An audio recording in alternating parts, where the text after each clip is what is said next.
ملک کا وہ واحد شہر جو بجلی چوری سے مکمل طور پر پاک ہو گیا ہے۔ سیکٹری پاور ڈویژن کا بجلی کی صفر چوری والے علاقوں میں لوڈ شیڈنگ ختم کرنے کا اعلان۔ تفصیلات کے مطابق secretary power division Rashid Langrial نے کہا ہے کہ ملک بھر کے جو فیڈرز چوری سے پاک ہوں گے وہاں لوڈ شیڈنگ ختم کر دی جائے گی۔ مردان پاکستان کا پہلا شہر ہے جو بجلی چوری سے مکمل طور پر پاک ہو گیا ہے۔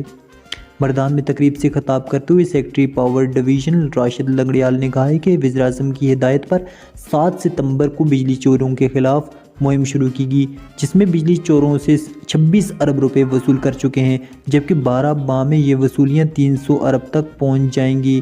سیکٹری پاور نے کہا ہے کہ بل دیں گے تو لوڈ شیڈنگ نہیں کریں گے۔ ملک بھر کے جو فیڈرز چوری سے پاک ہوں گے وہاں لوڈ شیڈنگ ختم کر دی جائے گی، جبکہ مردان میں ثابت کیا کہ چوری روکی جا سکتی ہے، اس لیے مردان کو لوڈ شیڈنگ فری کر دیا ہے۔ مردان شہر کے 17 فیڈرز لوڈ شیڈنگ فری ہو جائیں گے۔